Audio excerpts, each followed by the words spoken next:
सूर्यकोटि समप्रभा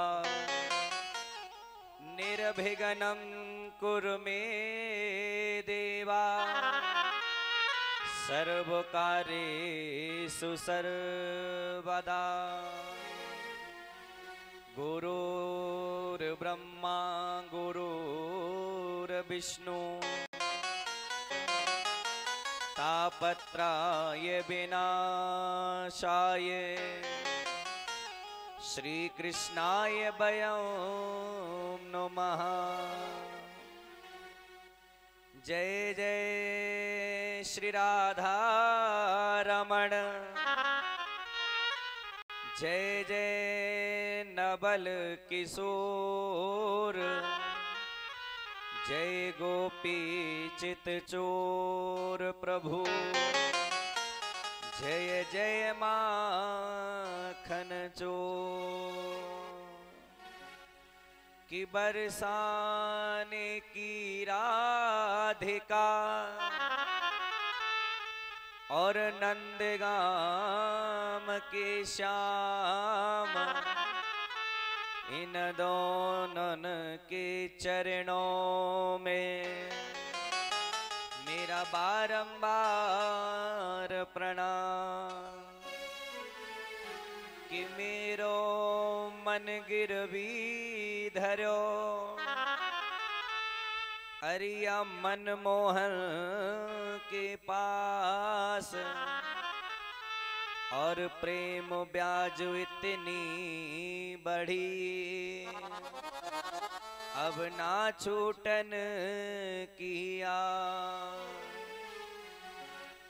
आइए हनुमंत बिराजिए, कथा करें मति अनुसार, आसन आन बिराजियो सदा करो कल्याण। बोलिए गोविंद भगवान की जय हो। श्री द्वारिकाधीश की जय हो। श्री वृंदावन बिहारी लाल की जय हो। श्री हनुमंत लाल की जय हो। जय जय श्री राधे।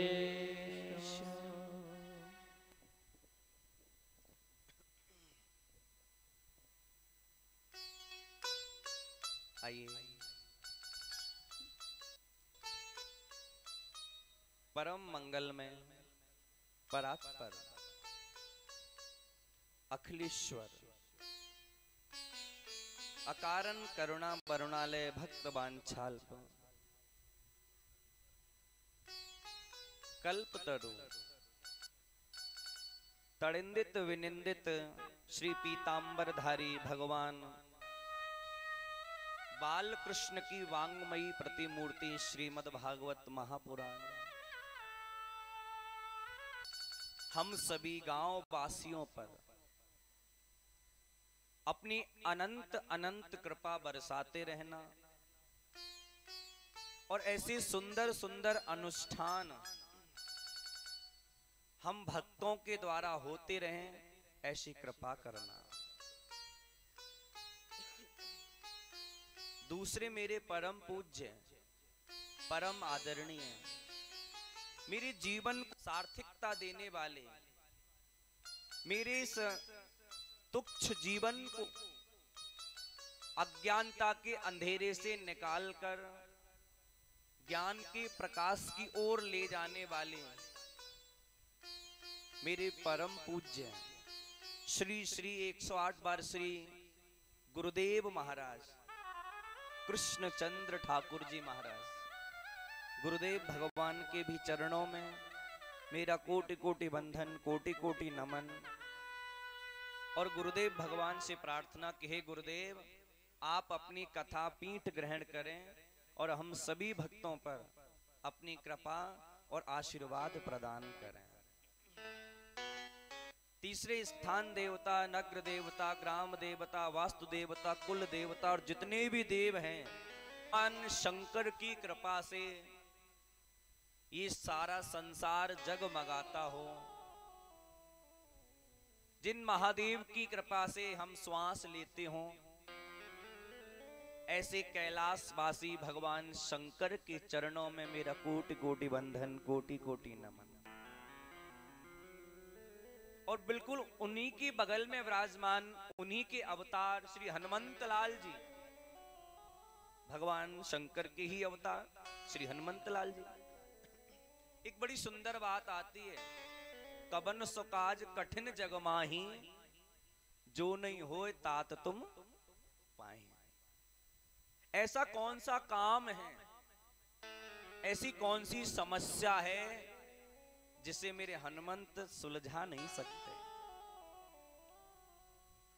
लेकिन एक बड़ी विडंबना फैली है समाज में, बड़ी अनोखी विडंबना फैली है।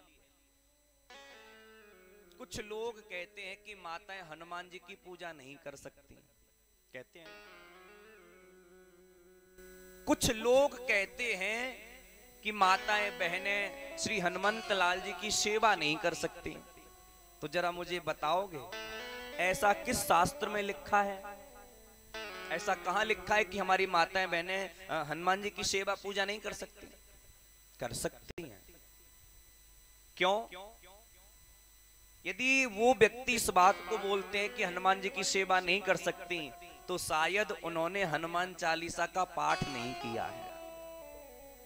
बड़ी सुंदर बात आती है श्री हनुमान चालीसा में, और बात यह आती है कि जो ये पढ़े हनुमान होए सिद्ध साखी गौरी।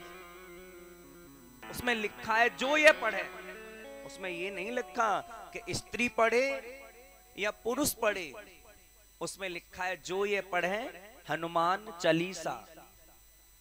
तो इससे ये सिद्ध होता है कि माताएं भी हनुमान जी की सेवा कर सकती हैं। बस शर्त ये है कि माताएं लेटकर हनुमान जी को प्रणाम नहीं कर सकती हैं, सेवा कर सकती हैं।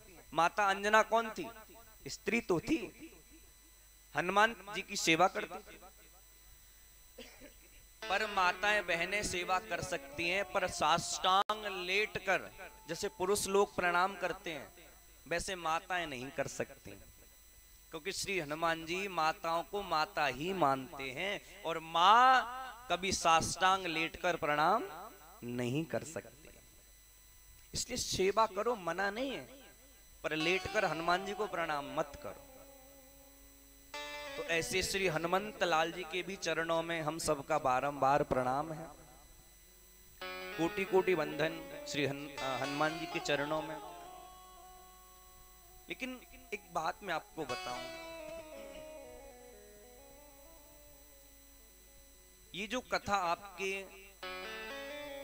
गांव में होने जा रही है बड़ा केशव, इस गांव में हमारे जीवन की 118वीं कथा है। 118वीं कथा आपके गांव में होने जा रही है।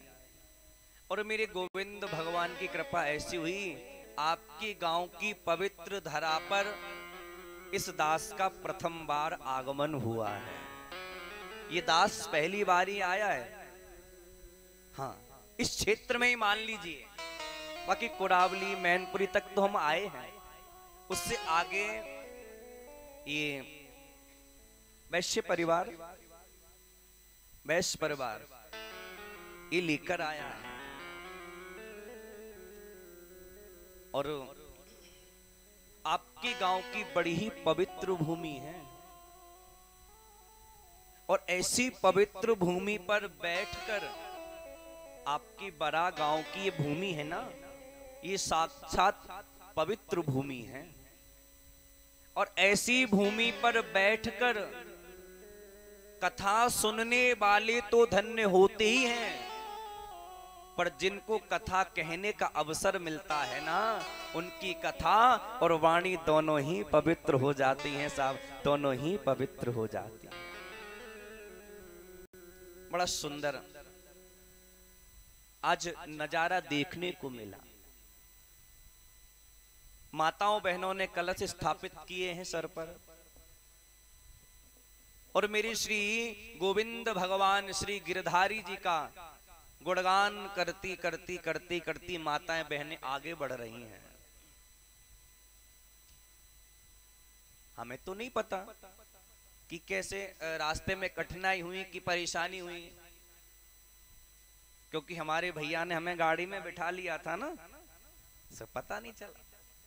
लेकिन हमारे भाई लोग बोले महाराज पैदल होते तो पता चलता आपको, हाँ कैसी गर्मी थी और क्या था। लेकिन एक बात बताएं, गोविंद भगवान के लिए,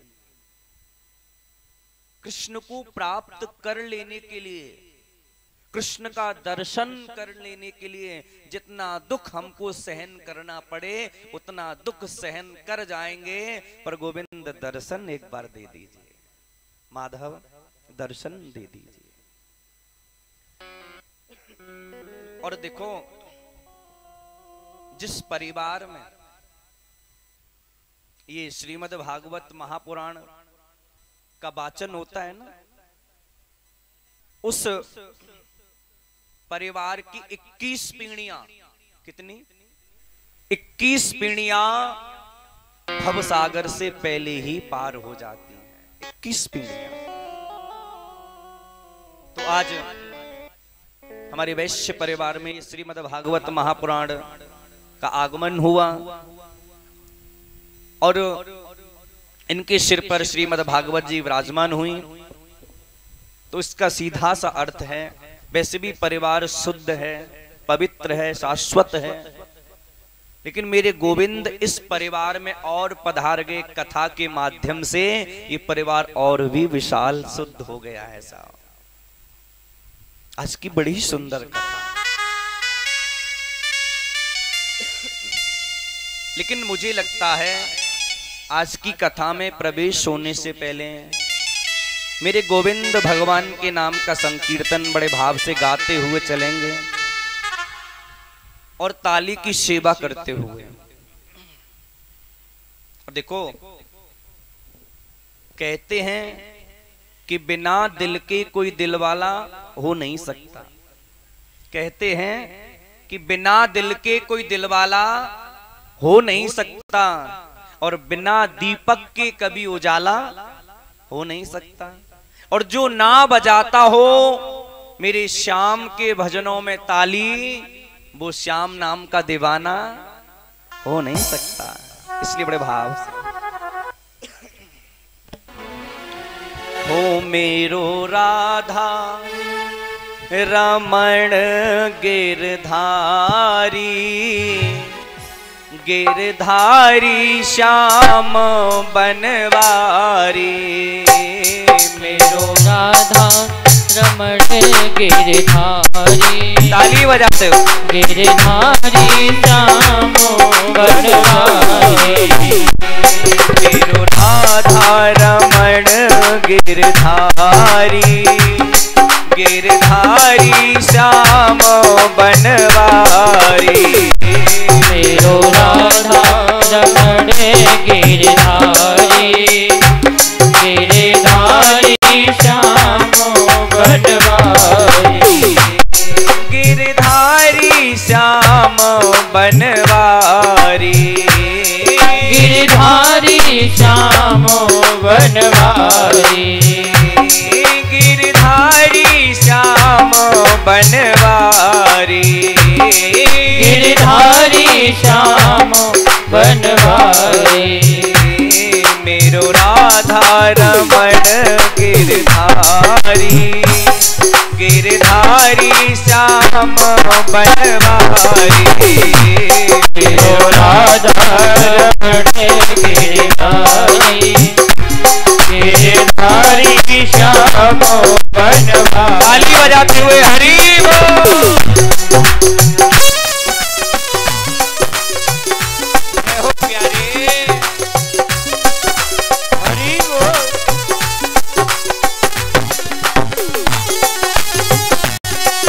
जय हो जय राधे।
लाज मीरा की राखी, लाज द्रौपदी की राखी, लाज मीरा की राखी, लाज द्रौपदी की राखी, लाज मीरा की राखी, लाज द्रौपदी और की राखी। लाज मीरा की राखी, लाज द्रौपदी की राखी। लेकिन हम क्या कहेंगे ताली बजाते हुए? हो अब राखो लाज हमारी, गिरधारी श्याम बनवारी।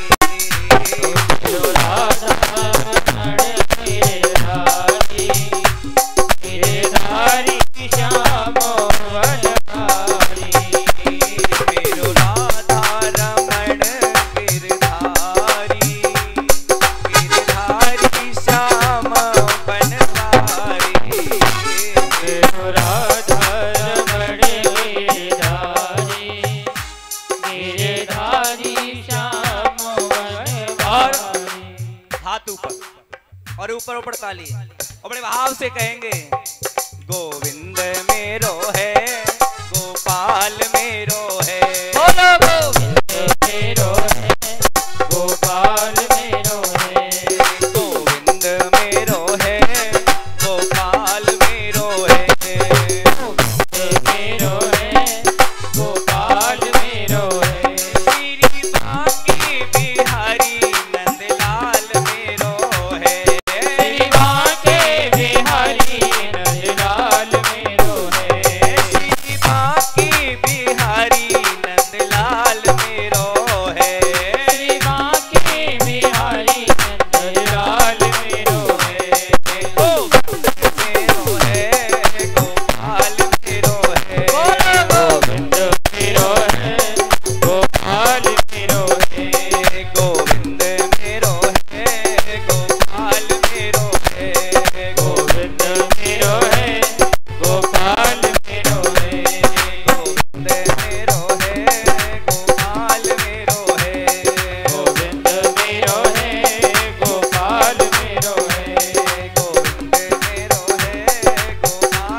मेरो है, मेरो है, गोपाल मेरो है, गोविंद मेरो है, गोपाल मेरो है, गोविंद मेरो है, गोपाल मेरो है। श्री कृष्णा श्री कृष्णा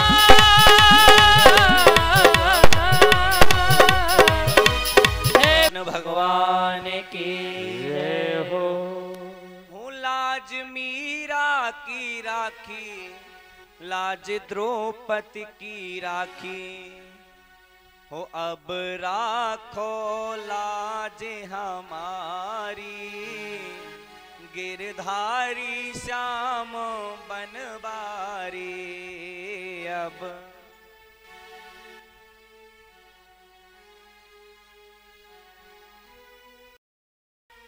बनवारी। यदि यही भाव हम प्रातःकाल उठकर गोविंद भगवान से फरियाद करेंगे तो एक ना एक दिन गोविंद भगवान अवश्य सुनेंगे। लेकिन प्रातःकाल उठते ही गोविंद भगवान की याद थोड़ी आती है।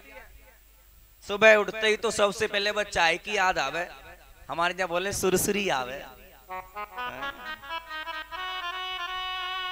एक बड़ी सुंदर कहावत कहते हैं हमारे यहाँ, चाहे चाहे सब कहें ठग ठाकुर और चोर, और बिना चाहे के रहे नहीं अब नट वर्णन। भगवान के भक्तों ने भी चाय की आदत भगवान को लगा दी। चाय बनाएंगे, लो ठाकुर जी चाय पी लो। हाँ? तो बड़ा सुंदर, एक जन्म नहीं, दो जन्म भी नहीं, अनंत अनंत जन्मों के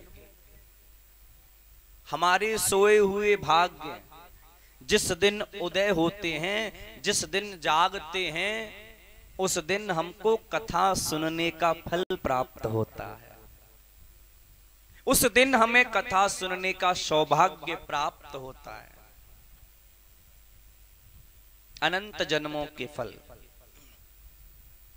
और देखो ऐसे भक्ति से भरे हुए अनुष्ठान तो मेरे गोविंद भगवान की कृपा से ही होते हैं। जब तक उसकी कृपा नहीं होती ना, तब तक कितना भी विचार मन में कर लेना कि हमें श्रीमद् भागवत जी की कथा करवानी है, नहीं करवा सकते हैं। कई भक्त ऐसे हैं जिन्होंने कथा का संकल्प ले रखा है हमसे कि महाराज हम कथा करवाएंगे। तारीख भी निकल जाती है, तारीख भी छट जाती है, लेकिन कथा नहीं हो पाती। क्यों? क्योंकि अभी गोविंद की कृपा ही नहीं है। लेकिन जिस दिन मेरे ठाकुर जी की कृपा होगी ना, उस दिन आपको पता भी नहीं चलेगा कि वह तारीख कब नजदीक आ गई है। महाराज करवाई लेते हैं ठाकुर। ऐसी भक्ति से भरे हुए अनुष्ठान तो मेरे गोविंद भगवान की कृपा से ही होते हैं। और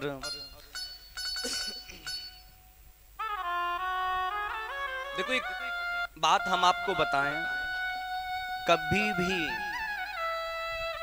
कहीं भी कथा हो रही हो तो भागवत की कथा को कभी भी मनोरंजन की दृष्टि से नहीं सुनना चाहिए। मन में विचार आया, अरे घर में पड़े पड़े मन नहीं लग रहा, चलो ठाकुरों में कथा चल रही है, थोड़ा सुन ही आते हैं, सो मनोरंजन हो जाएगा, मन लग जाएगा। नहीं, मनोरंजन की दृष्टि से कभी कथा नहीं सुननी चाहिए। अरे भागवत जी की कथा को तो इस भाव से सुनो कि कदाचित मेरे जीवन में परिवर्तन आवे और मेरी जो प्रीति है, मेरी जो निष्ठा है, मेरी जो भक्ति है, वो भक्ति चरणों में और प्रबल हो जाए, और तीव्र हो जाए, और पक्की हो। इस भावना से सुनो और यकीन मानिएगा, इस ही भावना से सुनी जाने वाली कथा ही प्रभावशाली होती है। और क्यों सुनते हैं हम भागवत कथा? क्या होता है भागवत की कथा सुनने से? क्यों कराते हैं लोग भागवत जी की कथा? क्या मिलता है भागवत जी की कथा कराने से? और किन किन लोगों ने श्रीमद् भागवत जी की कथा सुनकर और कथा करवाकर अपने जीवन का परम आनंद उठाया, परम लाभ उठाया है। इन सभी बातों का जिसमें शुद्ध विवेचन किया जाए उसे भागवत महात्मा कहते हैं। साहब महात्मा। अभी कथा चालू नहीं हुई, अभी श्रीमद् भागवत कथा चालू थोड़ी हुई है, प्रारंभ कथा नहीं हुई। अरे कथा तो हम कल से सुनेंगे 6 दिन तक। आज तो केवल और केवल भागवत जी के महात्मा का वर्णन करेंगे, केवल महात्मा जी के वर्णन करेंगे हम लोग। अच्छा एक बात बताओ, हमने प्रत्येक कथाओं में सुना भागवत जी का महात्मा। अच्छा महात्मा का मतलब क्या होता है? क्यों परीक्षित जी, महात्मा किसे कहते हैं? महात्मा का मतलब क्या होता है? हम सुन तो लेते हैं महात्मा है, पढ़ तो लेते हैं कि महात्मा है, पर उसका मतलब भी जानते हैं, उसके बारे में भी जानते हैं।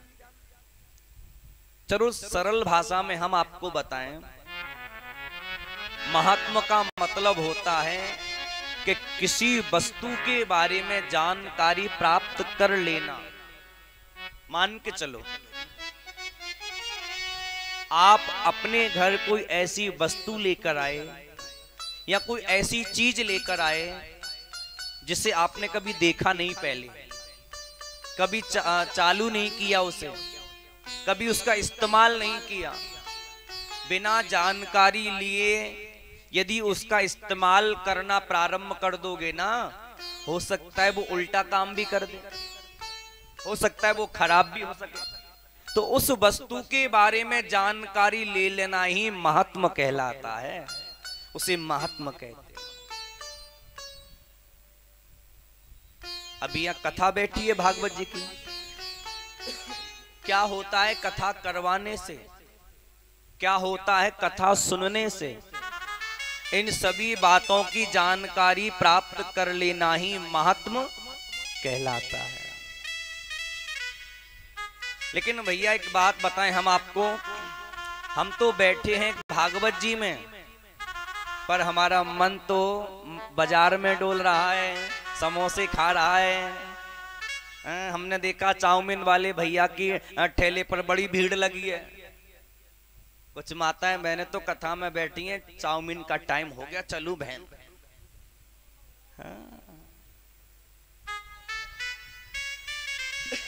विडंबना तो इस मन की है। जब तक मन आपकी बस में नहीं है तब तक कुछ नहीं हो सकता। मन को बस में करो और गोविंद भगवान से कहो, प्यारे प्रभु यदि भक्ति करानी है तो मेरे मन पर काबू पवाओ। और रोज भगवान से प्रार्थना करो, प्रभु कृपा कर दो अब तो। और मन से कहो, हे मन यदि गलत रास्ते पे जाएगा तो नरक की प्राप्ति होगी, और यदि भगवान के रास्ते पर चलेगा तो भगवान का बैकुंठ प्राप्त हो जाएगा। तो मन से विनती करनी चाहिए, मन से कहना चाहिए कि मन ये क्या कर रहा है? हो मुझे राधे राधे कहने दे, हो पापी मन रुक जा जरा। मुझे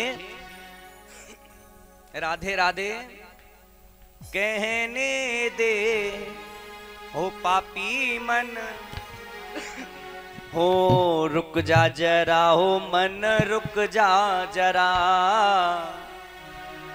रुक जा जरा, हो मन रुक जा जरा। हो मुझे राधे राधे कहने दे, हो पापी मन रुक जा जरा। मुझे राधे राधे कहने दे, हो पापी मन रुक जा जरा। हो मुझे राधे राधे कहने दे, हो पापी मन रुक जा जरा। मुझे राधे राधे कहने दे, हो पापी मन रुक जा जरा। रुक जा जरा, हो मन रुक जा जरा, रुक जा जरा, हो मन रुक जा जरा। मुझे राधे राधे कहने दे, हो पापी मन रुक जा जरा। हो मुझे राधे राधे कहने दे, हो पापी मन रुक जा जरा। जय हो।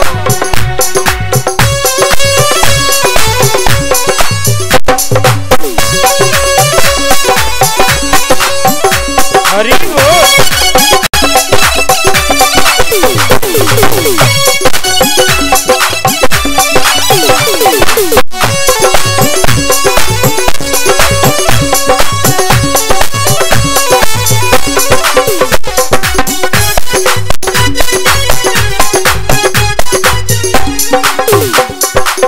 गर्भ में प्रभु से जो वादा किया है, गर्भ में प्रभु से जो वादा किया है। जब मनुष्य माँ के गर्भ में होता है ना, जिस समय मनुष्य माँ के गर्भ में होता है उस समय मनुष्य उल्टा लटका होता है, उल्टा। और उल्टा लटका लटका भगवान से प्रार्थना करता है कि हे प्रभु इस घोर नरक से मुझे निकाल दो, और हे प्रभु तुम मुझे इस घोर नरक से निकाल दोगे ना, तो बाहर निकलते ही मैं आपका ऐसा भजन करूंगा जो जीवन में फिर दोबारा कभी भी नरक में आना ना पड़े। लेकिन जैसे ही 9वां मास लगता है, प्रसव पीड़ा होती है माँ को, जीव गर्भ से बाहर आ जाता है, और बाहर आते ही सबसे पहला काम करता है भगवान को भूलने का। तो मन से कहो, मन गर्भ में प्रभु से जो वादा किया है, गर्भ में प्रभु से जो वादा किया है, अब तक ना मैंने पूरा किया है, अब तक ना मैंने पूरा किया है, अब तक ना मैंने पूरा किया है, अब तक ना मैंने पूरा किया ओ है। मुझे वादा निभाने थे, ओ पापी मन रुक जा जरा, मुझे राधे राधे कहने दे, ओ पापी मन रुक जा जरा, ओ मुझे राधे राधे कहने दे, ओ पापी मन रुक जा जरा, मुझे राधे राधे कहने दे, ओ पापी मन रुक जा जय जरा। हो।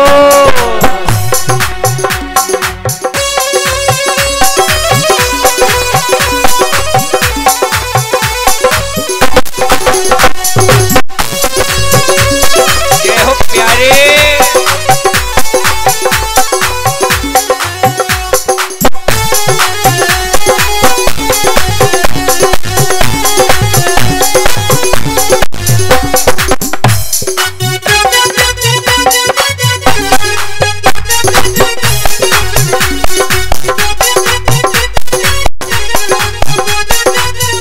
और ये संसार क्या है? ये जो संसार है ना, ये क्या है? ये संसार है एक नदी, और हमारा जीवन क्या है? नौका है, नाव है। तो भगवान से प्रार्थना करो, प्रभु हे गोविंद, जीवन नैया डगमग डोले, जीवन नैया डगमग डोले, जीवन नैया डगमग डोले, जीवन नैया डगमग डोले, बीच भमर में खाए हिचकोले, बीच भंवर में खाए हिच बोले, बीच भंवर में खाए हिचकोले, बीच भंवर में खाए हिच बोले। ओ मुझे पतवार लेने दे, ओ पापी मन रुक जा जरा, मुझे राधे राधे गाने दे, ओ पापी मन रुक जा जरा, ओ मुझे राधे राधे कहने दे, ओ पापी मन रुक जा जरा, मुझे राधे राधे कहने दे, ओ पापी मन रुक जा जरा, ओ मुझे राधे राधे कहने दे, ओ पापी मन रुक जा जरा, मुझे राधे राधे कहने दे, ओ पापी मन रुक जा जरा। बोले वृंदावन बिहारी लाल लाल की। की जय हो। गर्भ में प्रभु से जो वादा किया है, अब तक ना मैंने पूरा किया है, हो मुझे वादा निभाने दे, हो पापी मन रुक जा जरा, हो मुझे राधे राधे कहने दे, हो पापी मन रुक जा जरा। आइए हम भागवत जी के महात्म्य में प्रवेश करें, और भागवत जी के महात्म्य का प्रथम श्लोक बड़ा सुंदर है कि सच्चिदानंद रूपाय विश्वोदपत्यादि हेतवे तापत्राय विनाशाय श्री कृष्णाय वयं नमः। सच्चिदानंद रूपाय विश्वोदपत्यादि हेतवे और तापत्राय विनाशाय श्री कृष्णाय वयं नमः। हमारे जीवन की तीन बातें हैं जो प्रत्येक व्यक्ति के जीवन में होनी चाहिए, और ध्यान देना महाराज, ये तीन बातें जिस व्यक्ति के जीवन में उतर जाती हैं ना, वह व्यक्ति कभी भी जीवन में दुख नहीं पाता। कौन सी बात? पहली है सत्य, पहली है सत्य, दूसरी है चित्त, और तीसरी है आनंद। सत, चित, आनंद। ये तीनों बातें जिस व्यक्ति के जीवन में होती हैं वह जीवन कभी संकट में नहीं पड़ सकता। अब सत्य होता क्या है, चित्त का मतलब क्या है, और आनंद कहते किसे हैं, आनंद का मतलब क्या है। सत्य कहते हैं अविनाशी को। सत्य किसे कहते हैं, अविनाशी को। अब अविनाशी कौन है, बोले अविनाशी वो है कि जिसके कभी अंत का पता ना हो और आदि का भी पता ना हो, उसे अविनाशी कहते हैं। जैसे परमात्मा, परमात्मा के आदि का पता नहीं है और परमात्मा का अंत कब होगा यह भी नहीं पता। हम लोग बात बात पर कह देते हैं अपने दोस्तों से, अरे यार मैं सच बोल रहा हूं मेरा विश्वास कर, मैं सच बोल रहा हूं मेरा विश्वास कर। लेकिन कभी कभी सामने वाला मानता नहीं, तो उसी को, उस परमात्मा को सत्य कहते हैं, उस परमात्मा को सत्य कहते हैं। दूसरी बात है चित्त। चित्त का मतलब, चित्त का मतलब है प्रकाश। अच्छा एक बात बताओ, माता जी आप बताओ, घनघोर अंधेरा हो रहा हो और उस अंधेरे में आपसे कह दिया जाए कि हमारी कोई वस्तु खो गई है उसे ढूंढ लो, क्या ढूंढ पाओगी, बताइए, नहीं ढूंढ पाएंगे ना। क्यों, क्योंकि अंधेरा बहुत है। हम कब ढूंढ पाएंगे, जब उजाला होगा। क्यों, क्योंकि हम उजाले के अधीन हैं। जब तक उजाला नहीं मिलेगा, जब तक हमें प्रकाश प्राप्त नहीं होगा, तब तक वस्तु हमें नहीं मिल सकती। लेकिन जो प्रकाश का हस्ताक्षर है, जो प्रकाश का स्वरूप है, जिसे कभी भी किसी से प्रकाश लेने की जरूरत नहीं पड़ती, बल्कि दुनिया को अपने प्रकाश से प्रकाशित करता हो, उसे चित्त कहते हैं। उस भगवान को चित्त कहते हैं। चित्त। एक बात बताएं आपको, आपने गुलाब का फूल देखा है, कैसा होता है, लाल होता है, देखने में लाल होता है, पर उसकी खुशबू लाल थोड़ी होती है। उसकी खुशबू का केवल अनुभव किया जा सकता है, उसकी खुशबू का रंग रूप नहीं देखा जाता, केवल उसका अनुभव किया जाता कि इसमें से खुशबू आ रही है।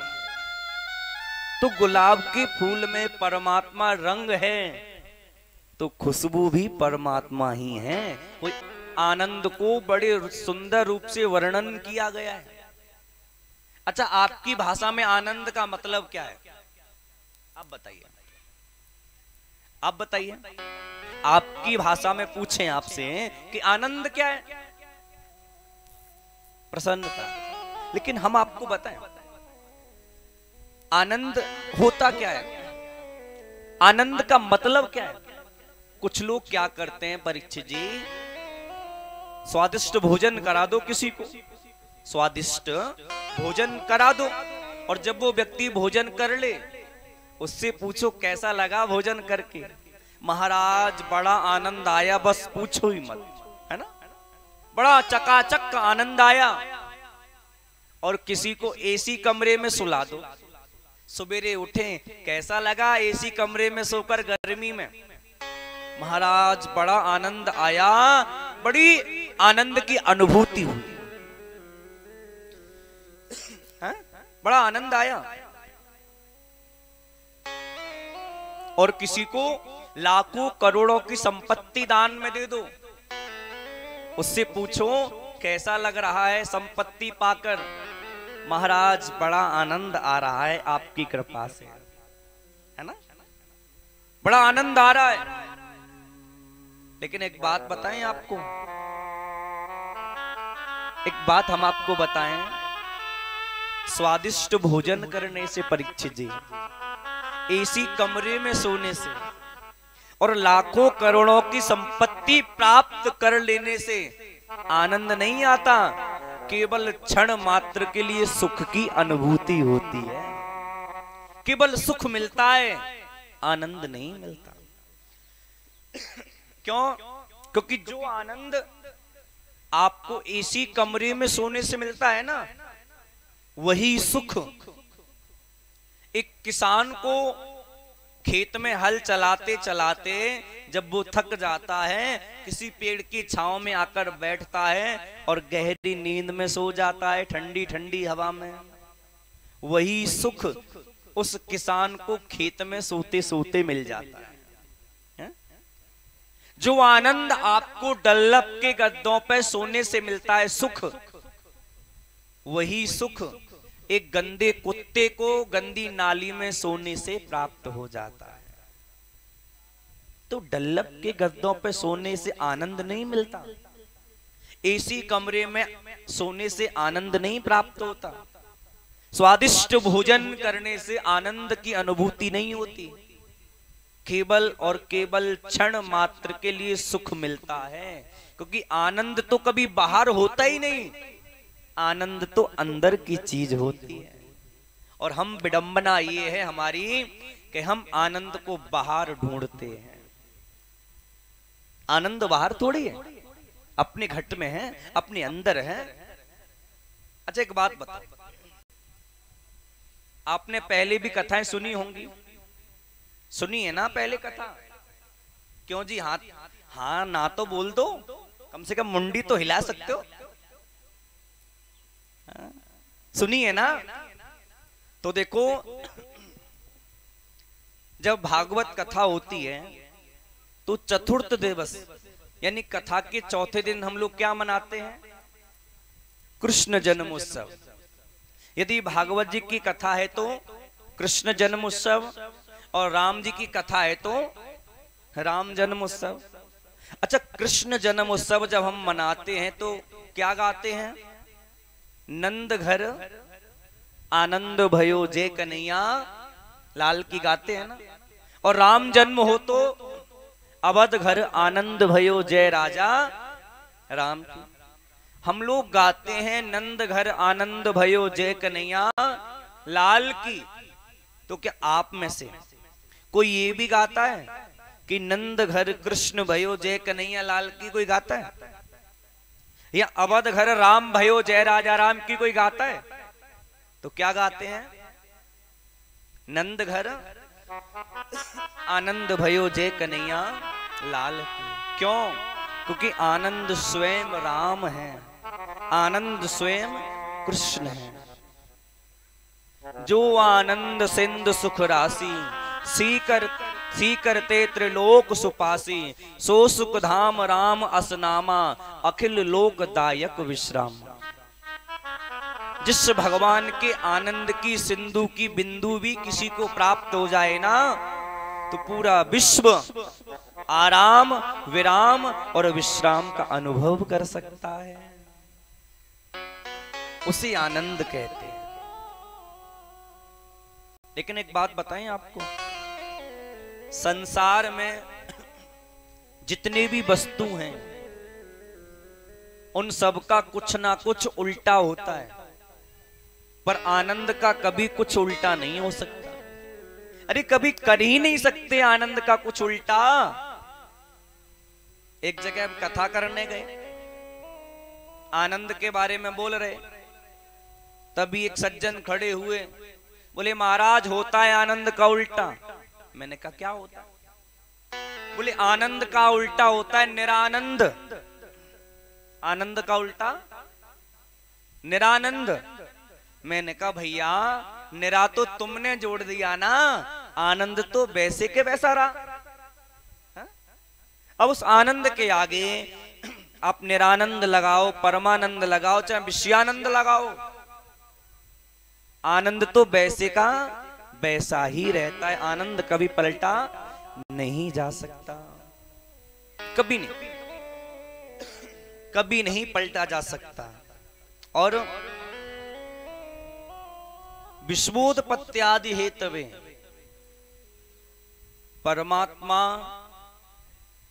जब प्रसन्न होता है ना तो सृष्टि का सृजन करता है, और वही परमात्मा जब गंभीर होता है तो सृष्टि का पालन हो जाता है।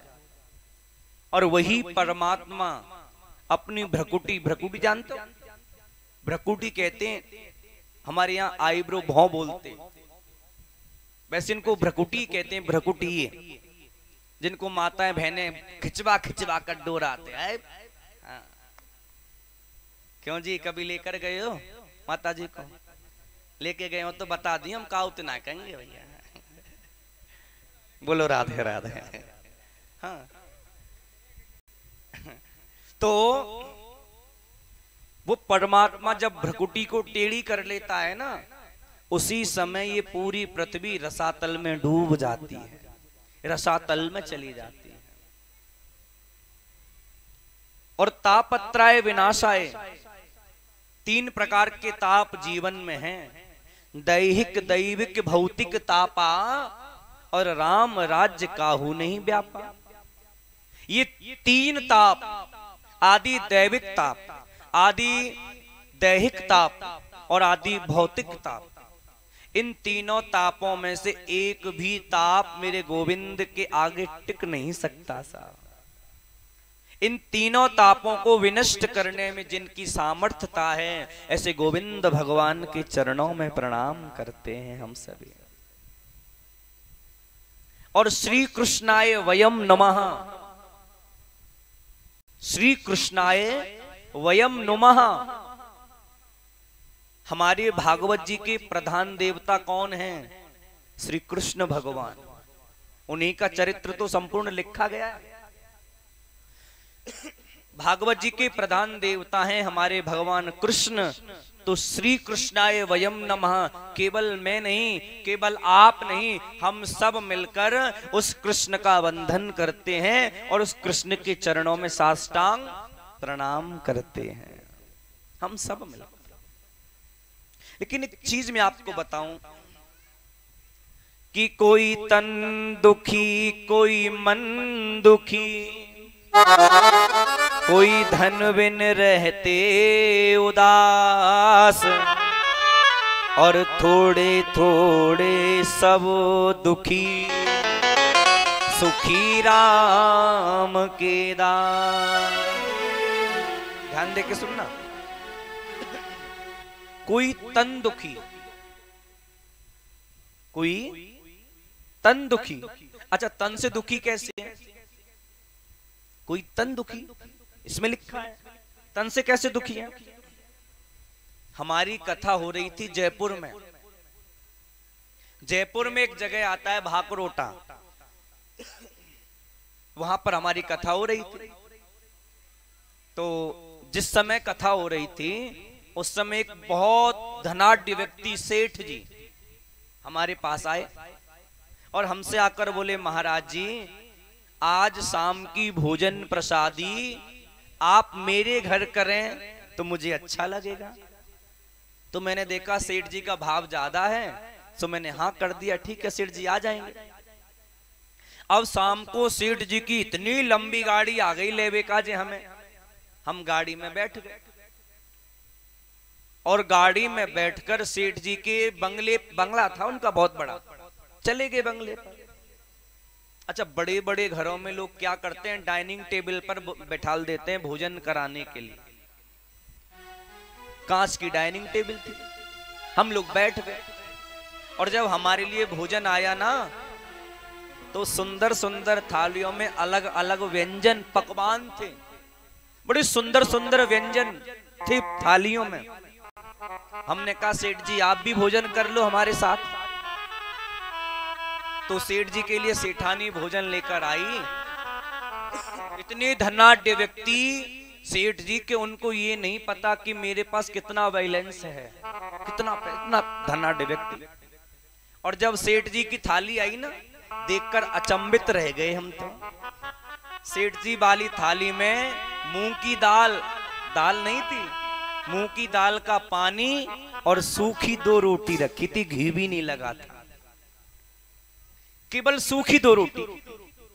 मैंने कहा सेठ जी ये वैभव, ये संपत्ति और ये भोजन। तो सेठ जी मुस्कुराकर बोले महाराज जी डॉक्टर ने मना कर दिया, मैं रोटी चिपड़ के खा लूंगा ना तो मेरा ब्लड प्रेशर हाई हो जाएगा। अब सोचो, अनंत अनंत संपत्ति हमारे पास है पर भरपेट भोजन नहीं कर सकते, तो क्या मतलब है संपत्ति का? है? क्या सुख है संपत्ति का? जब हम अपनी पसंद का भोजन नहीं कर सकते, अपनी भरपेट भोजन नहीं कर सकते, तो क्या मतलब? ऐसे व्यक्ति तन से दुखी होते हैं, कोई ना कोई बीमारी उन्हें लगी होती है, कोई तन दुखी तो कोई मन दुखी। अच्छा, मन से कैसे दुखी है? घर में अनंत पैसा है पर संतुष्टि नहीं है, असंतोषी है। असंतोषी, सामने वाले का पैसा भी आ जाए, बगल वाले को आ जाए और यू को आ जाए, सब को पैसा मेरे पास आ जाए, मैं पैसे वाला हो जाऊं, ये असंतोषी के लक्षण है, संतुष्ट व्यक्ति के लक्षण नहीं है ये।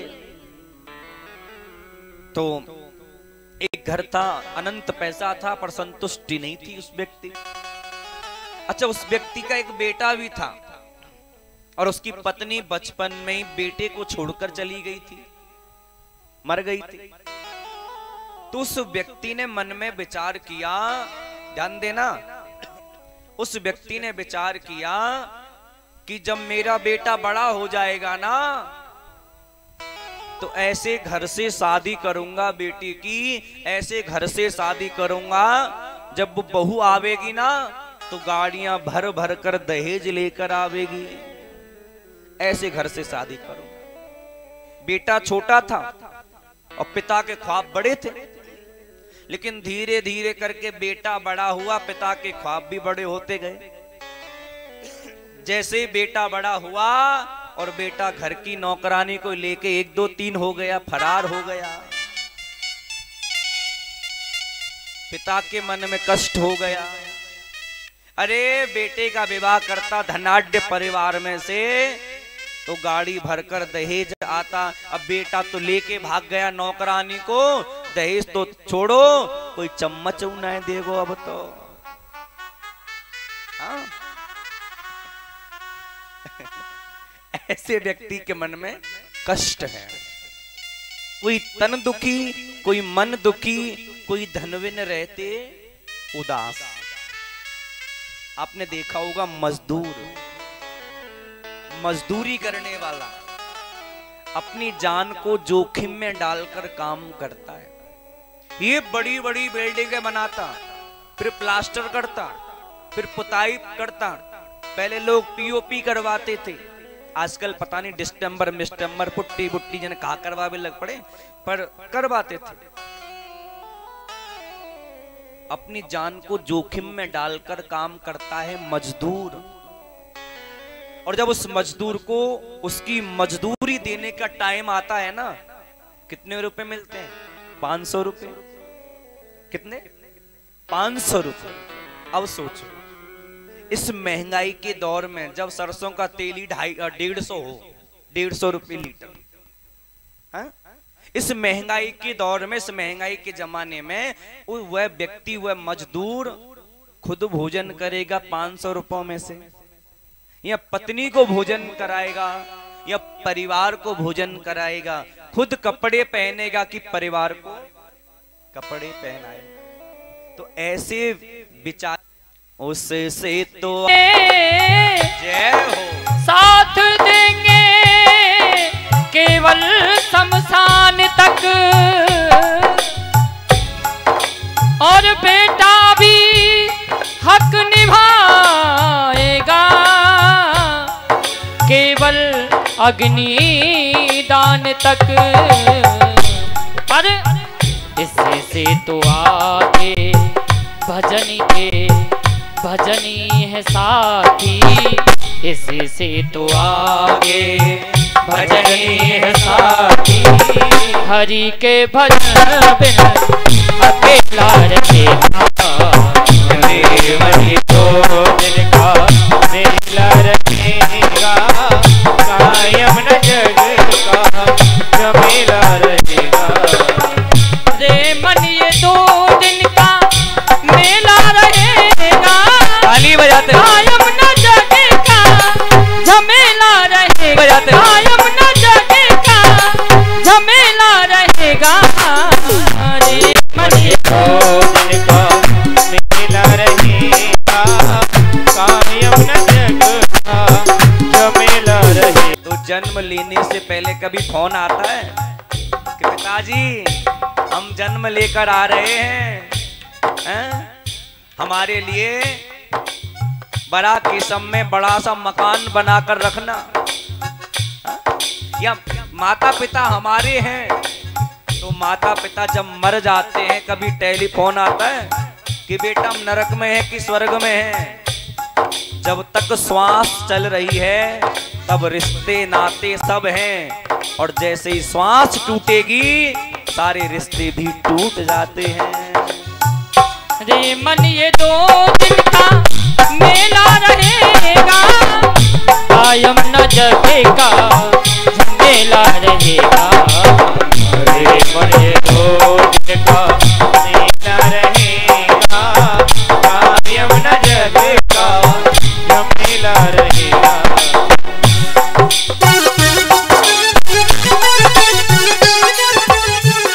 जय हो।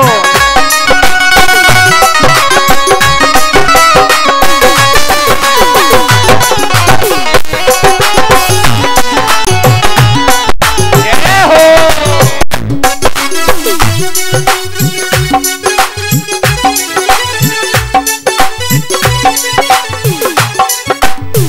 और कि किस काम का है ऊंचा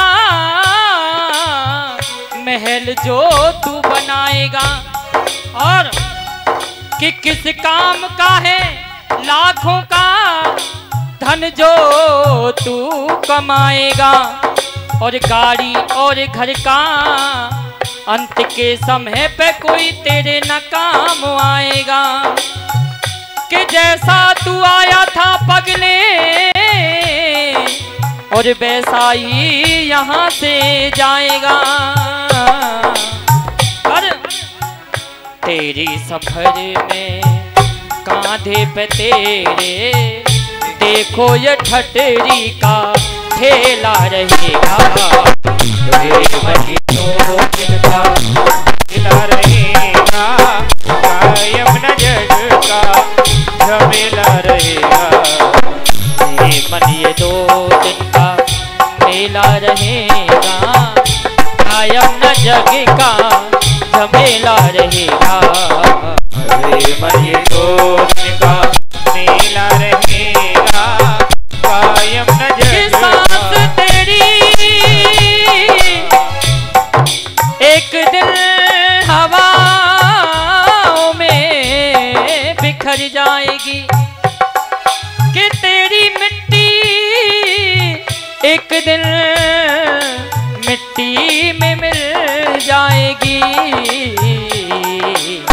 रे मन ये 2 दिन का मेला रहेगा, कायम न जगेगा झमेला रहेगा। रे मन ये 2 दिन का मेला रहेगा, कायम न जग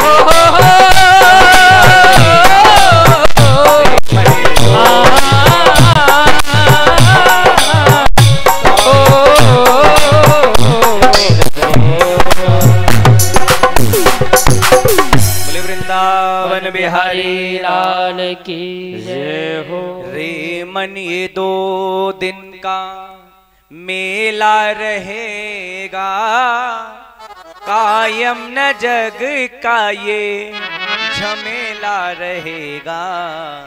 रे मन ये 2 दिन का। जब तुम मर जाओगे ना, कितने दिन रोएंगे? ज्यादा करे तो 12 दिन रो लेंगे, 13 दिन रो लेंगे, 1 महीना तक रो लेंगे, लेकिन जैसे आज हैं फिर वैसी हो जाओ। हम लोग सोचते हैं घर मेरा है, खेत मेरा है, गाड़ी मेरी है, पत्नी बच्चे सब मेरे हैं। ऐसे तुम ही नहीं सोचते, तुम्हारे बाप दादा परदादा उनके भी दादा यही सोचते थे कि सब मेरा है, मैं इनके बिना नहीं रह सकता और ये मेरे बिना भी नहीं रह सकते। तो वो मर के चले गए, क्या दुनिया रुकी? हाँ? तुम मर के चले जाओगे, क्या दुनिया रुकेगी? दुनिया तो वैसे की वैसे चलेगी। लेकिन विडंबना ये है, आजकल तो रोने का ढंग ही बदल गया। बाप मर गया, बेटा हाय पिताजी करके रो रहा है। पड़ोसी चाय ले आया, ले बेटा पहले चाय पी ले फिर रो लीजो। हाँ फिर रो लीजो।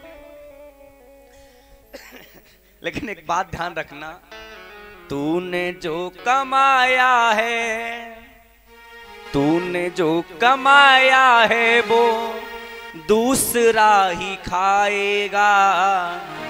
अरे खाली हाथ आया बंदे, खाली हाथ जाएगा। कुछ लेकर जाओगे? अच्छा एक बात बताओ परीक्षित जी, एक बात बताना, और आप सभी भी मान के चलो, यहाँ कथा हो रही है और कथा सुनते सुनते तुम्हारे 100 रुपए खो जाएं, तो कथा में डिस्टर्ब कर दोगी। अरे बहन हटिए, में 100 रुपया गिर गए, अरे बहन हटना मेरे 100 रुपए गिर गए, है ना? 10 रुपए तक को व्यक्ति ऐसा करता है। लेकिन जरा मुझे स्पष्ट करके बताइए, मैं समझ नहीं पा रहा हूं, जब तुम पैदा होकर आए थे पृथ्वी पर, साथ लेकर आए थे पैसा? बोलो। और मर के जाओगे, क्या साथ लेके जाओगे? ना जन्म हुआ तब लेकर आए, ना मरोगे तब लेकर जाओगे। और 100 रुपए खो जाए, हाय मेरे तो 100 रुपया खोए गए। तो तुमने क्या खोया और क्या पाया? जब तुम लाए नहीं, ले जाओगे नहीं, तो क्या खोना और क्या पाना? हा? क्या खोना और क्या पाना? जो कुछ पाया है पृथ्वी पर आकर पाया है, और जो कुछ खोया है वो पृथ्वी पर ही तो खोया है बाबरे। एक बार बड़ा सुंदर एक दृष्टांत आता है श्री शिव महापुराण की कथा में। जब सती माता और भगवान शंकर का विवाह हुआ था ना, दक्ष प्रजापति की बेटी माता सती, तो उनका विवाह हुआ। और विवाह के बाद माता सती ने भगवान शंकर से कहा कि देखो प्रभु, लोग विवाह करने के बाद घूमने जाते हैं, पर्यटन करने जाते हैं, पर तुम अपन को कहीं नहीं लेकर गए अभी तक। लेकिन आजकल तो विडंबना हो गई, आजकल तो शादी के बाद टिकट कटवा कटवा कर जाते हैं लोग। कहां जाते हैं परीक्षित जी? क्यों जाते हैं? तुम भी गए थे क्या?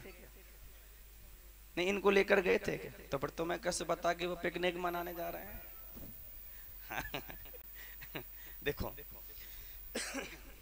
माता सती ने भगवान शंकर से कहा कि आप हमें पर्यटन के लिए कहीं लेकर नहीं गए। तो शिव पुराण में वर्णन आता है कि माता सती के कहने पर भगवान शंकर माता सती को लेकर गए शमशान भूमि, मरघट लेकर गए थे। माता सती से भगवान शंकर ने कहा सती घूम लो, तो मैं जितना घूमना उतना घूम लो। सती मैया बोली मरघटन में? है? अरे कहीं अच्छी जगह ले जाते घुमाने के लिए, लेकिन तुम तो शमशान भूमि में ले आए, मरघटन में ले आए। ये भी कोई जगह घूमने की है? तो भगवान शंकर ने कितनी प्यारी बात कही, सती ये शमशान तो इतनी सुंदर जगह है, यहां आने के लिए लोगों को पहले मरना पड़ता है। यहां आने के लिए लोगों को पहले मरना पड़ता है, तो लोग मरते हैं यहां आने के लिए, और तुम बेफजूल की जगह कह रही हो ऐसे? सत्य है। एक बार हम लोग आए थे कथा करने के लिए मैनपुरी कथा करने के लिए आए। तो सिकंदराव होकर हम लोग आए, पहले ट्रेन से आते थे। तो ट्रेन जहाँ सिकंदराबाद का स्टेशन है वहां पर शमशान भूमि है, मरघट है। हमें नहीं पता कि वहां मरघट थे। अच्छा, मरघट जो थे, शमशान भूमि जहां थी सिकंदराबाद में, तो शमशान भूमि की दीवार पर बड़ी सुंदर बात लिखी थी। शमशान भूमि की दीवार पर लिखा था, अरे पगले, अरे पागल, मंजिल तो तेरी यही है, पर यहां तक पहुंचने में तूने पूरी जिंदगी रमा दी, पूरी जिंदगी लगा दी यहां तक पहुंचने में, बाकी मंजिल तो तेरी यही है। मरने के बाद कहां जाना है? कुल्लू मनाली थोड़ी जाओगे, शमशान भूमि जाओगे ना।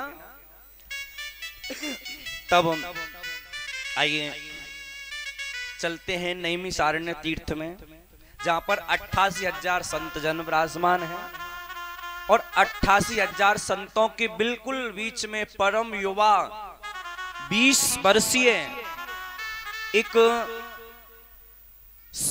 संत विराजमान है और उन संत का नाम है श्री सूत जी महाराज। क्या नाम है?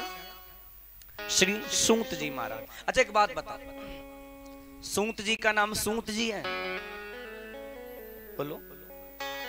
अरे आपके यहां तो कथाएं होती रहती हैं, धर्म की नगरी आपके।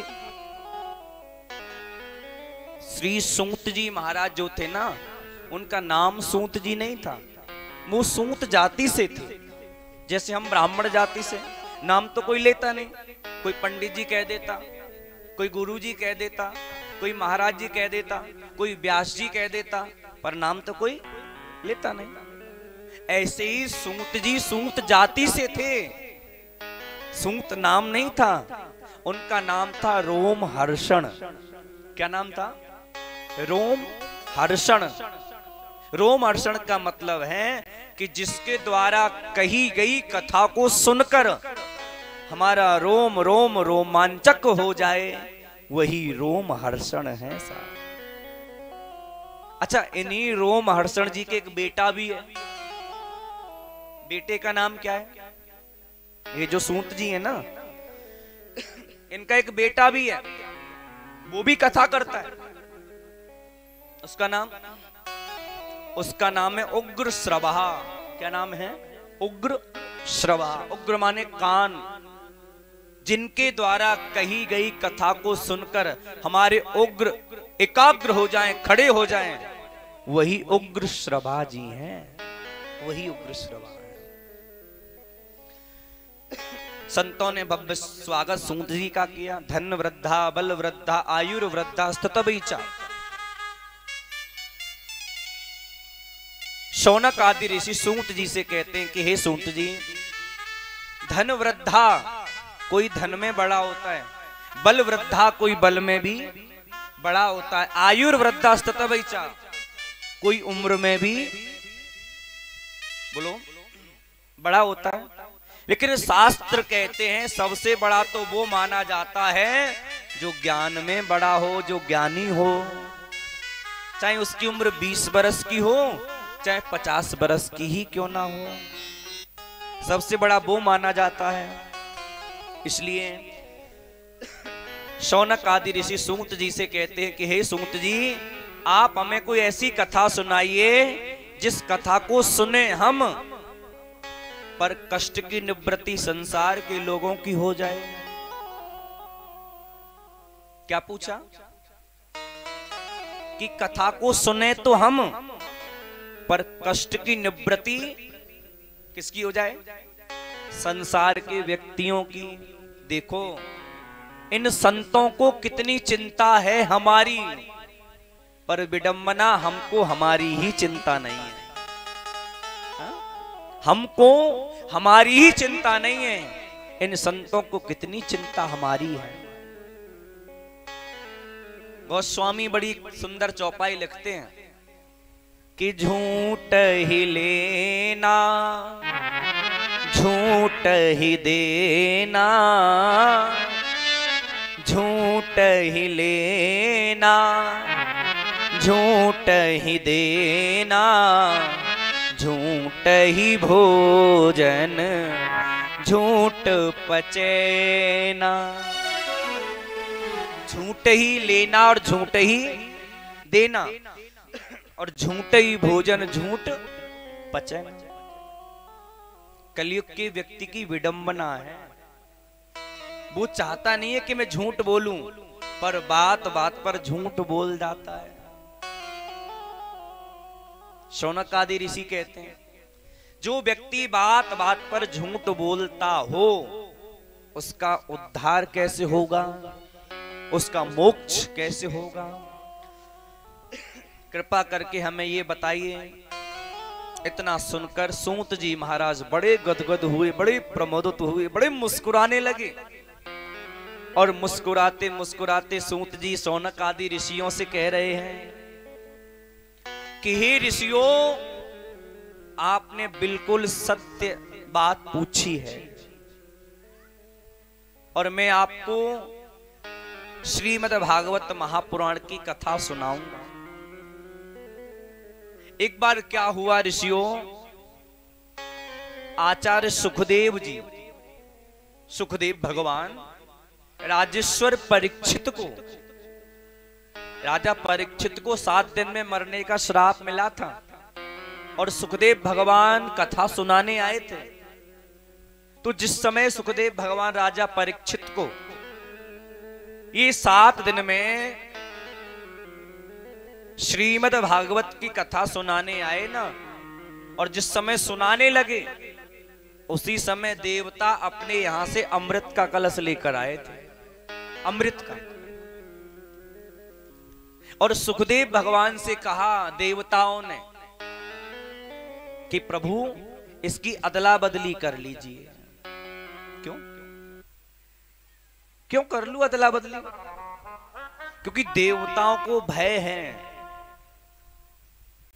अमृत पान करने के बाद भी, अमृत पी लेने के बाद भी कदाचित व्यक्ति को मरना पड़ सकता है, पर जिसने एक बार सच्चे हृदय से, सच्चे मन से श्रीमद् भागवत जी को सुन लिया ना, उसका तो आने और जाने का चक्रव्यूह ही मिट जाता है, फिर वो भगवान के चरणों का दास बन जाता है। इसलिए देवताओं ने कहा सुखदेव भगवान से कि जो कथा तुम राजा परीक्षित को सुनाने जा रहे हो, वो कथा हमें सुना दो, और ये अमृत का कलश, अमृत राजा परीक्षित को पिला दो। क्यों? क्योंकि राजा परीक्षित को भय है कि वो 7 दिन बाद मर जाएगा, और अमृत पीने के बाद राजा कभी मरेगा नहीं, और हमें भय है कि कोई संत या कोई देव हमें श्राप ना दे दे और हमें पृथ्वी पर आना पड़ जाए। इसलिए भागवत सुनने से हमारे आने जाने का चक्रव्यूह मिट जाएगा, और अमृत पीने से राजा परीक्षित का भय भी निकल जाएगा। अदला बदली कर लो। तब सुखदेव भगवान ने देवताओं को अभक्त समझा, तो श्रीमद् भागवत कथा सुनाने से मना कर दिया। क्यों? क्योंकि लिखा है पुनरपि जन्मम पुनरपि मरणम पुनरपि जननी जठरे शयनम। व्यक्ति बार बार जन्म लेता है, बुरे कुकर्म करता है और पुनः चला जाता है, फिर पृथ्वी पर आ जाता है। तो पुनरपि जन्मम और पुनरपि मरणम, बार बार जन्म लेना और बार बार मर जाना। अभक्त समझ लिया और फटकार लगा दी देवताओं में सुखदेव भगवान ने। देवता दौड़े दौड़े ब्रह्मा जी के पास गए और ब्रह्मा जी से जाकर कहा कि हे ब्रह्मदेव, ऐसा क्या है भागवत जी में जो सुखदेव भगवान ने राजा परीक्षित को सुना दी पर हमसे मना कर दिया। पता है ब्रह्मा जी ने क्या किया? ब्रह्मा जी ने ले लिया तराजू। तराजू किस काम आता है? सामान तोलने के आता है ना, वजन तोलने के। तो ब्रह्मा जी ने तराजू लिया, एक पल्ले में केवल और केवल भागवत जी को रखा और दूसरे पल्ले में और दुनिया के साधनों को रख लिया।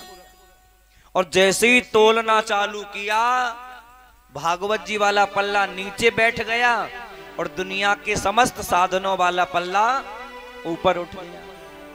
मतलब क्या है? जिसमें वजन ज्यादा होता है वही नीचे आता, जो हल्का फुल्का होता है वो ऊपर चला जाता है।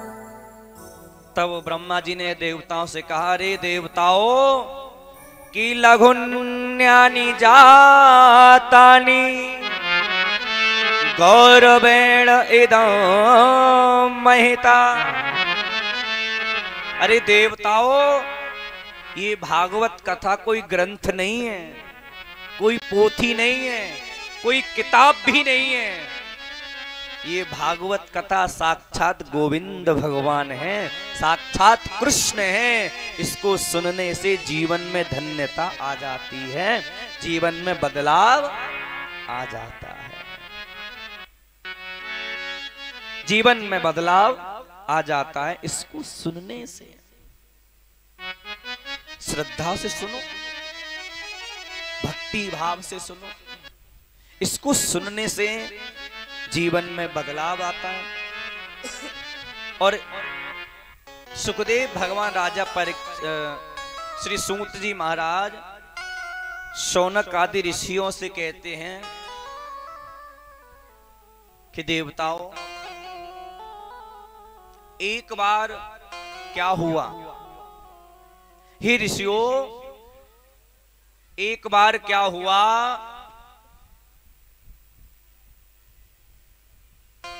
श्री नारद जी पृथ्वी लोक पर आए और जन जन में गए, हर क्षेत्र में गए, हर धाम में गए, पर शांति की अनुभूति नारद जी को कहीं नहीं हुई। नारद जी ने सोचा, मुझे तीर्थों में शांति नहीं मिली, मुझे कहीं शांति प्राप्त नहीं हुई, चलो मैं वृंदावन चल के देखूं, शायद मुझे शांति का अनुभव हो जाए। तो नारद जी वृंदावन में आए तो वृंदावन में एक दृश्य देखा नारद जी ने। एक स्त्री जिसकी उम्र 20 वर्ष की है और बैठी बैठी रो रही है, और उस स्त्री की गोदी में सिर रखकर वृद्धा अवस्था में, वृद्धा अवस्था समझते हो, बुढ़ापा, वृद्धा अवस्था में दो पुरुष बेहोश पड़े हैं गोदी में सिर रखकर, और स्त्री रो रही है। नारद जी ने सोचा कि कोई जादूगर होगा, अपनी जादू की कला दिखा रहा होगा। सो नारद जी चलने लगे, चले गए वहां, चले गए। और जैसे ही नारद जी जाने लगे तो पीछे से उस स्त्री ने आवाज लगाई कि भौ भौ साधु क्षणम तृष्ठा, भौ भौ साधु क्षणम तृष्ठा। हे नारद जी, हे साधु रुको, मुझ अबिला नारी को रोता बिलकता क्यों छोड़कर जा रहे हो? नारद जी ने सुना मेरा नाम ले रही है। नारद जी ने कहा, देवी आप कौन है? तो उस देवी ने अपना परिचय दिया। देवी ने कहा कि मैं भक्ति हूं, मेरा नाम भक्ति माता है, और मेरी गोदी में जो पुरुष पड़े हैं ना, ये दोनों मेरे बेटे हैं, ज्ञान और वैराग्य। ये दोनों मेरे बेटे हैं और दोनों अज्ञानता बस यहां पर वृद्धा होकर मूर्छित हो गए। तो उन्हीं ज्ञान और वैराग्य की मूर्छा दूर करने के लिए, भक्ति माता को खुश करने के लिए नारद जी गए हैं सनत कुमारों के पास। देखो समय बहुत थोड़ा है, क्योंकि कलश यात्रा थोड़ी विलंब से हुई तो कथा भी विलंब से बैठी, तो इसलिए थोड़ा सूक्ष्म रूप में मैं आपको बता रहा हूं, बाकी कल विस्तार से कथा रहेगी, ठीक है। सनत कुमारों के पास, सनत कुमार 4 भाई हैं, सनक, सनंदन, सनातन और सनत कुमार। इन चारों ने आकर कथा करी। अच्छा एक बात बताओ, इन चारों ने जहां कथा करी उस जगह का नाम क्या है? उस जगह का नाम है हरिद्वार। हरिद्वार में कथा करी, ज्ञान वैराग्य आ गए, भक्ति माता आ गई और सनत कुमार कथा सुना रहे हैं। सनत कुमार कहते हैं कि भागवत जी की कथा सुनने से तो धन्यम भागवती वार्ता प्रेत पीड़ा विनाशिनी, महान से महान प्रेत जो भटक रहा हो, कभी घर वालों को परेशान करे, कभी बाहर वालों को परेशान करे, ऐसे प्रेत आत्मा को संतुष्टि देने के लिए, मोक्ष दिलाने के लिए केवल और केवल भागवत जी का वाचन करवाना चाहिए। नारद जी बोले समझ में नहीं आया, क्या कहना चाहते? तब सनत कुमारों ने नारद जी को आत्मदेव और धुंधकारी की कथा सुनाई। धुंधकारी जो ब्राह्मण का बेटा नहीं था, आत्मदेव ब्राह्मण थे, पत्नी का नाम धुंधली, बेटा नहीं हुआ, संतान एक भी नहीं हुई, तो पंडितायन ने अपनी सहेली का बेटा ले लिया था गोद, उसका नाम धुंधकारी पड़ गया। लेकिन एक बात आपको बताएं, इकलौता बेटा जिस घर में हो, ध्यान देना माताओं, इकलौता बेटा जिस घर में हो उस घर में माता पिता का दायित्व ज्यादा बढ़ जाता है। समय समय पर ध्यान देना चाहिए बेटे की ओर, समय समय पर ध्यान देना चाहिए। 5 साल तक बच्चे का लालन पालन करना चाहिए, हाथ नहीं उठाना चाहिए। और फिर 10 वर्ष का बेटा हो जाए, 5 वर्ष के बाद थोड़ी आंखें दिखाओ, जरूरत पड़े तो थप्पड़ भी लगाओ। और जब बेटा 16 साल का हो जाए ना, कहते हैं कि बेटा का जूता बाप को आने लगे या बाप का जूता बेटे को आने लगे ना, तो बाप को चाहिए बेटा ना मानकर मित्र माने, दोस्त माने, धीरे धीरे काम लेना चालू कर देना चाहिए उससे। लेकिन आत्मदेव पंडित जी धोखा खा गए, छूट दे दी, वैश्यागामी करने लगा, मदिरा पान करने लगा, वैश्याओं ने मार दिया और वही धुंधकारी प्रेत बन गया था, प्रेत बन गया। और उसी धुंधकारी को प्रेत योनि से छुड़ाने के लिए गाय के एक बेटा हुआ, सब जानते हैं, नाम है गौकर्ण। गौकर्ण जी महाराज ने धुंधकारी को एक बांस की बगीचे की बिल्कुल बगल में कथा सुनाई। लेकिन एक बात बताओ, प्रेत के शरीर होता है क्या? बोलो, प्रेत जो होता है, प्रेत आत्मा, शरीर होता है? नहीं होता ना। अब वो आकर बैठे धुंधकारी प्रेत योनि में, हवा चले उड़ाकर ले जाए। लेकिन करें क्या? जहां कथा हो रही थी वहां दाहिनी तरफ एक बांस का बगीचा था और उस बांस के बगीचे में सप्त ग्रंथि, ग्रंथि कहते गांठ, देखा होगा बांस में गांठें होती है ना, पहली ग्रंथि फिर गांठ, फिर दूसरी ग्रंथि फिर गांठ। तो पहली ग्रंथि में जाकर धुंधकारी बैठ गया था, धुंधकारी बैठ गया। 7 दिन तक कथा सुनी, 7 ग्रंथि फट गई और भागवत सुनने से धुंधकारी का मोक्ष हो गया था। बोलिए श्रीमद् भागवत महापुराण की जय हो।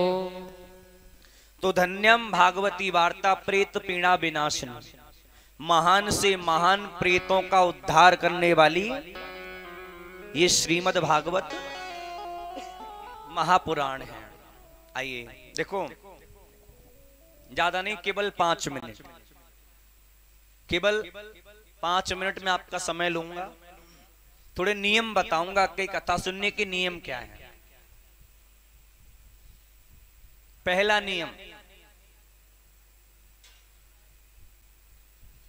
नियम ये है, भागवत जी में लिखा वर्णन है कि कथा सुनने वाले और कथा कहने वाले यानी वक्ता और श्रोता, इन दोनों को 7 दिन तक केवल और केवल घी पीकर ही रहना है। क्या कह रहे हो महाराज, घी पी के रहना है? महाराज नियम तो नहीं होगा। हाँ ये नियम है, केवल और केवल 7 दिन तक घी पी के रहना। अब कलयुग के व्यक्तियों को घी पीने की तो आदत नहीं। अगर 100 ग्राम पी लियो ना, क्या तो हॉस्पिटल में बोतल चढ़वाते दिखोगे या घर में दौड़ते दिखोगे? हाँ, खेतों में दौड़ते दिखोगे। घी पीने की आदत तो नहीं है। दूसरा नियम, बोले दूसरा नियम ये है कि तुम घी पीने का नियम नहीं ले सकते ना, तो दूसरा नियम फलाहार लेकर कथा सुनो 7 दिन, केवल फल ही फल खाओ। अरे महाराज, महीने में 2 एकादशी आती है, 15 दिन बाद एक आती है, और राम राम कहकर उसको पूरा करते हैं, और तुम 7 दिन रोज एकादशी करवाओगे? ये नियम तो नहीं होगा महाराज। बोले दूसरा नियम, बोले तीसरा नियम ये है कि एक टाइम फलाहार करो और एक टाइम भोजन करो। बोले ये भी ना हो तो फिर बताया कि दिन में भले 5 बार भोजन करो, पर भोजन ऐसा करो जो कथा सुनने में आलस्य नहीं आवे, ऐसा भोजन। ये पहला नियम है। दूसरा नियम है कि कथा जब सुनो तो आलती पालती मारकर बैठकर कथा सुननी चाहिए। हाँ, अब कहोगे महाराज बैठो नहीं जावे तो, देखो मैंने देखा कोई ऐसे बैठे हो, कोई ऐसे, कोई ऐसे करके बैठा, कोई पामन्नी फैला के बैठो महाराज।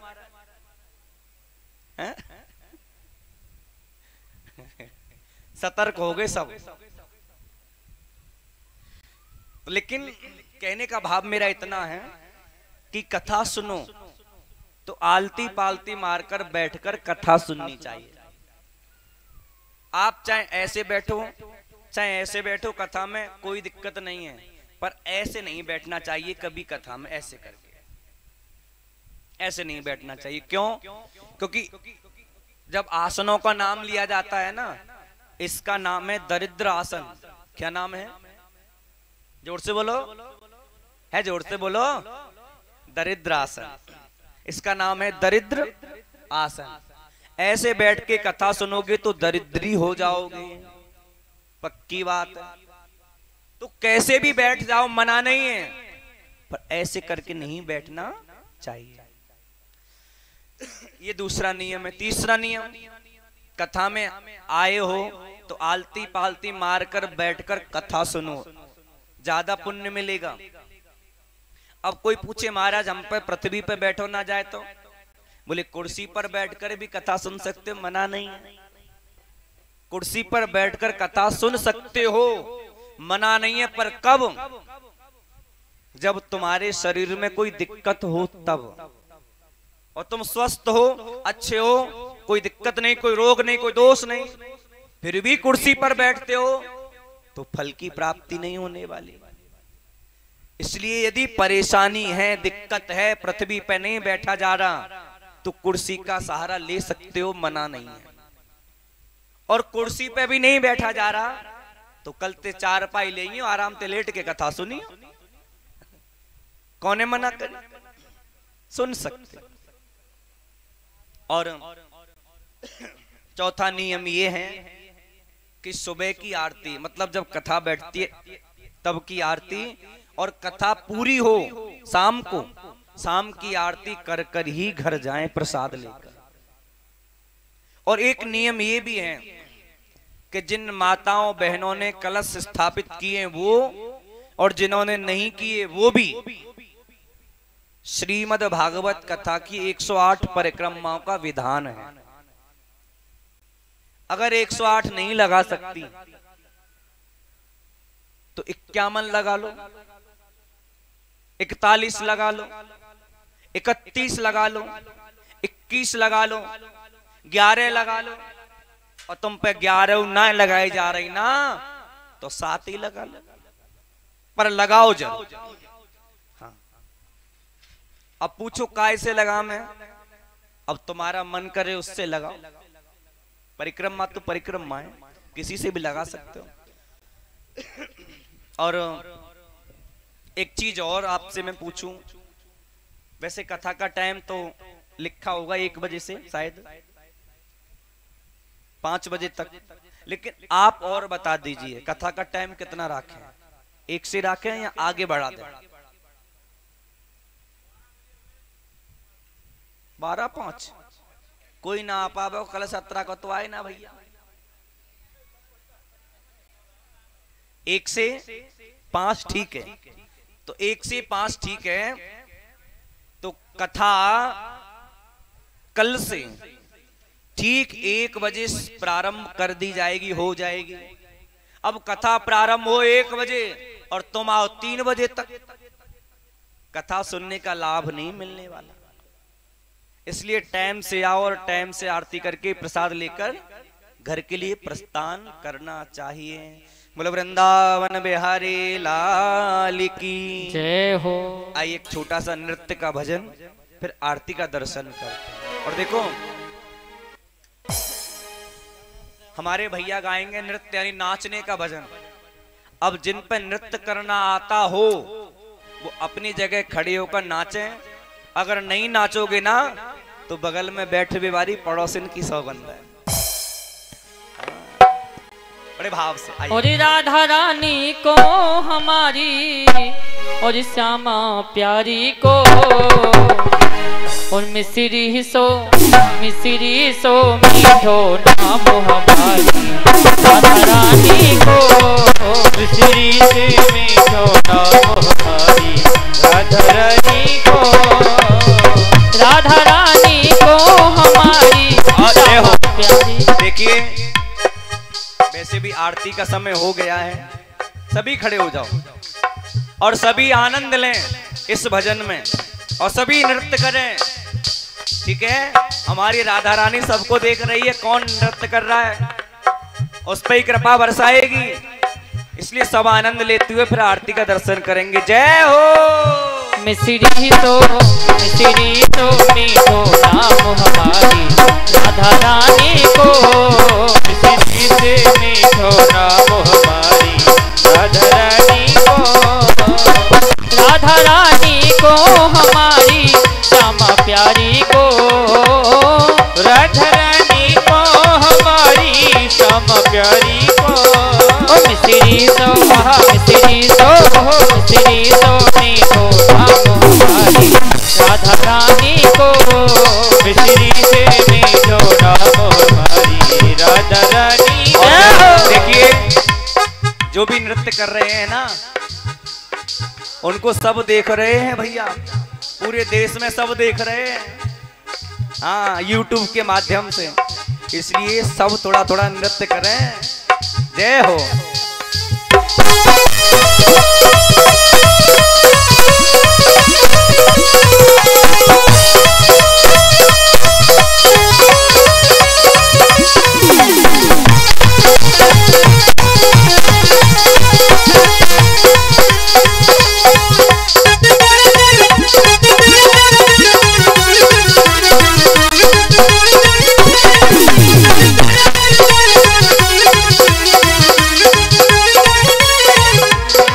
राधा राधा जपने से भव व्याधा कट जाती। राधा राधा रटने से भव बाधा घट जाएगी। राधा राधा जपने से भव व्याधा कट जाती। राधा राधा रटने से भव बाधा घट जाती। दुख दूर करने को काम हमारी राधा रानी को। मिश्री से मीठो नाम हमारी राधा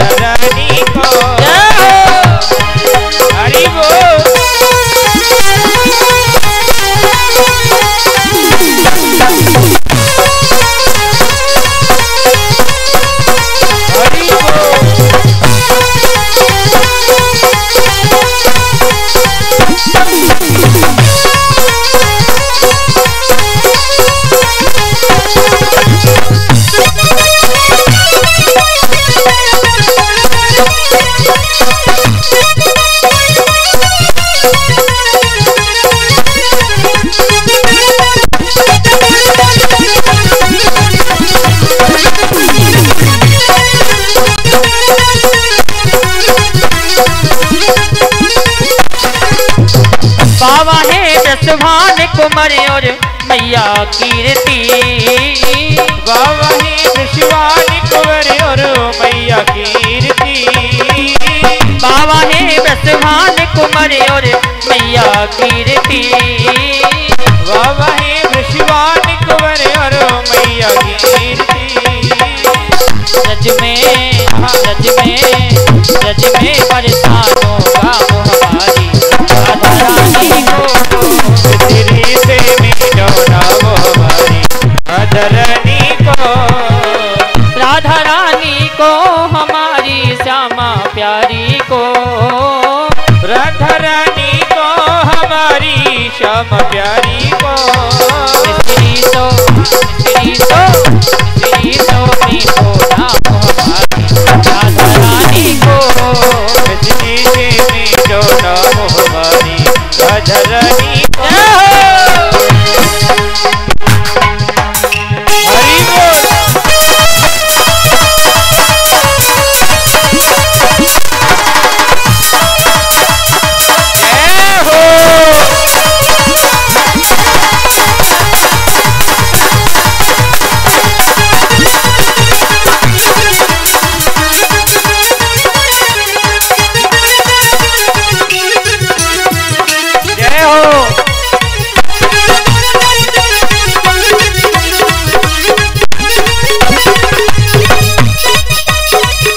लोक 14 भुवनों की स्वामिनी श्री राधे। तीन लोक और भुवनों की स्वामिनी श्री राधे। तीन लोक 14 भुवनों की स्वामिनी श्री राधे। तीन लोक 14 भुवनों की स्वामिनी श्री राधे। चरणन को सेवक श्याम हमारी राधा रानी को। श्री से जो नाम हमारी राधा रानी को। मीठो नाम हमारी राधा रानी को। श्री से जो नाम हमारी राधा रानी को। बोलिए राधा रानी सरकार की जय। जय जय श्री राधे। आइए हमारे मुख्य परिषद जी आरती की थाली लें और भागवत जी की सुंदर आरती करें। ओम दग्गहभिः प्रजननमयद तस्वीरगम्बात्मसनि प्रजासनि पशुसनि लोकसनि गरुदबन्नं पयोरेतु अस्मासु दत्तः।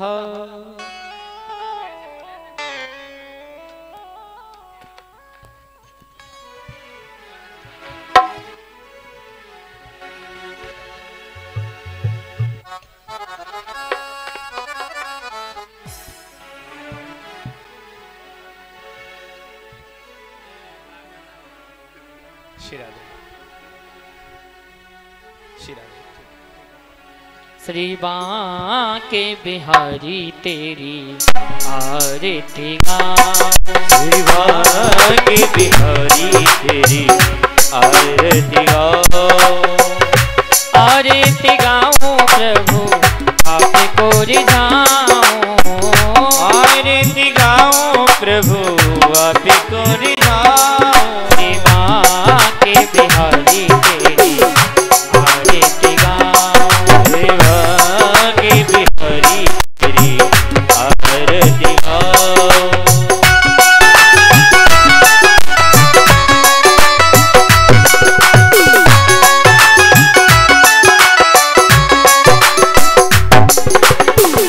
मोरे मुकुट तेरे शीश पे सोहे। मोरे मुकुट तेरे शीश पे सोहे। प्यारी मुरलिया मेरो मन मोहे। प्यारी मुरलिया मेरो मन मोहे। उस मुरली पे मैं बलिहारी जाऊं। के बिहारी तेरी आरती गाऊं।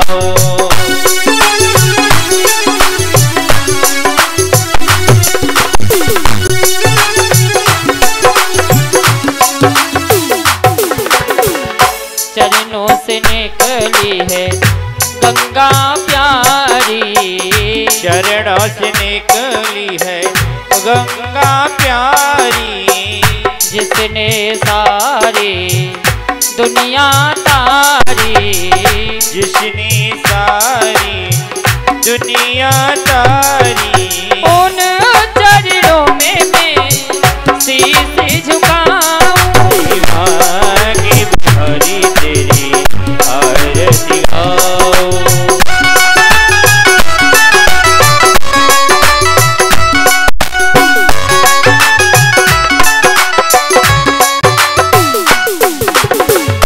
व्यास दास के नाथ आपे हो, व्यास राशि के नाथ आपे हो, सुख दुख जीवन प्यारे सत्य आपे हो, सुख दुख जीवन प्यारे सत्य आपे हो।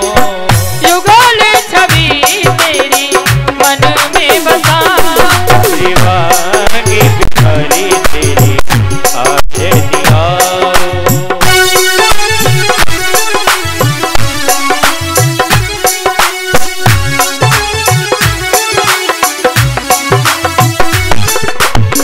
श्री हरिदास के प्यारे तुम्हें हो, श्री हरिदास के प्यारे तुम्हें हो, मेरे मोहन जीवन धन हो, मेरे मोहन जीवन धन हो।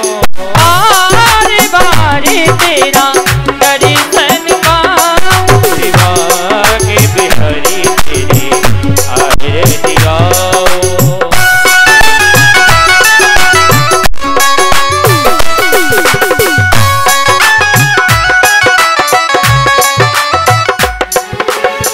मथुरा में प्रभु जन्म लियो है, मथुरा में प्रभु जन्म लियो है, भगतन को दुख दूर कियो है, भगतन को दुख दूर कियो है। पास सदा रावण को पाऊं, भागी बिहारी तेरी आरती गाऊं।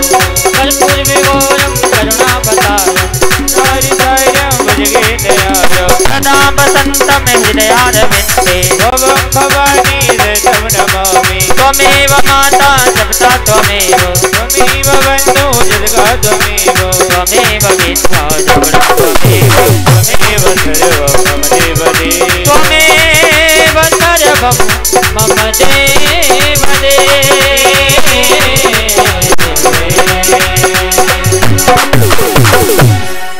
आरर्तिकान्ते जलं शीतलं गणेतः द्यौः शान्तिरन्तर्जगो